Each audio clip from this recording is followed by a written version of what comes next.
હું વંદના ગોસ્વામી પાટડિયા મારી યુટ્યુબ ચેનલમાં તમારું હાર્દિક સ્વાગત છે।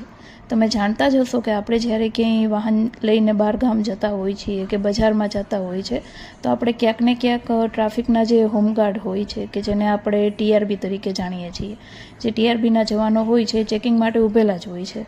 પરંતુ તમને એ ખબર છે કે જ્યારે આ ટીઆરબીના જવાન છે એ આપણી ગાડી રોકી પણ નથી શકતા કે નથી આપણી પાસે કોઈ લાઇસન્સ, પીયુસી, આરસી બુક કે એ જોવા માટેની એમની પાસે કોઈ સત્તા પણ નથી।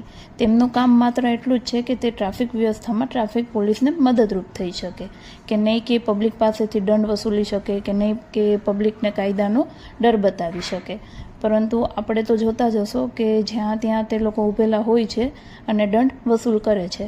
પણ આપણું જે મોટર વ્હીકલ એક્ટ છે એ કલમ 130 પ્રમાણે માત્ર પોલીસ યુનિફોર્મ કર્મચારી હોય કે મોટર વ્હીકલ એક્ટ વિભાગના અધિકારી હોય એ જ લોકો દંડ વસૂલી શકે છે, નહીં કે ટીઆરબી જવાન દંડ માંગી શકે। જો આવી રીતે થાય છે તો તમે તરત ફરિયાદ પણ કરી શકો છો। કાયદાથી જાણકાર રહેવું એ જરૂરી છે, પરંતુ ટ્રાફિકનો નિયમનું પાલન કરવું એ પણ ખૂબ જ જરૂરી છે। આવી કાયદાકીય જાણકારી માટે મારી ચેનલ સબસ્ક્રાઈબ કરો।